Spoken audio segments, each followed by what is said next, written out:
inkastoo weli sii xoogaysanayaan duufaanta roobabka dabaylaha wata ee ka da'aya qaar ka mida gobollada dalkan Jarmalka ayna sababtay dhimashada 5 qof iyo dhaawaca 36 qof oo kale ayaa weli sii wada qataraha dabayshu weli waxay ku sii socotaa ilaa 122 ilaa 160 kilomitir saacadii sida ay xaqiijisay wakaaladda kahortagga masiibooyinka iyo xaaladaha degdega ee dalkan Jarmalka tan iyo markii ay bilaabantay duufaanta ayaa dadka ku dhaqan dalkan Jarmalka waxa soo wajahday cabsi xoogan in ka badan 690 saqafka dhismayaasha waaweyn ayay dabayshani duufaanta la tagtay geedo badan ayayna rujisay afartaneeyo nalalka taraafikada ayaa si lamida u burburay gawaadhi aan la soo koobi karin ayayna saameyntu soo gaadhay halka dhismayaal waaweyn ay dumeen qiimeynta burburka ay geysatay duufaantan ayaa weli la dhameystirin magaalooyinka Berlin, Hamburg, Hessen, Nordrhein-Westfalen iyo gobollo kale oo ka tirsan dalkan Jarmalka wakaaladda kahortagga masiibooyinka iyo xaaladaha degdega ee dalkan Jarmalka ayaa dadka ku dhaqan dalkan Jarmalka ugu baaqday inay foojignaan dheeriya muujiyaan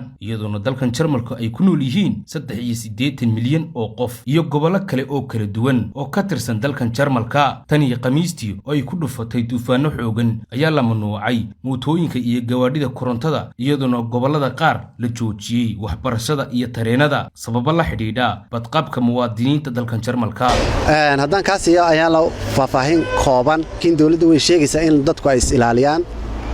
saameynta geysatay saameyn dhaqaale iyo saameyn nafeed isku jiraan dadka ilaa hadda la sheegayo inuu geeriyoodeen waxa ay gaarayaan 5 qof dhaqaalaha geysatay iyo dhibka dhaqaale geysatayna waxa lagu qiyaasayaa dhaqaale badan ilaa hadda oo isku jira guryo iyo baabuur iyo dhirtan magaalada lagu qurxiyo ilaa hadda wali dabaysha may dhamaan farinta koowaad ee loo diray dadka Soomaaliyeed ee ku nool wadankan waxa weeyaan inay ilaaliyaan oo la socdaan meediyaha sida TV-ga iyo idaacadda inay la socdaan social media qalba fariimihii dawladda ay soo gudbinayso inay la socdaan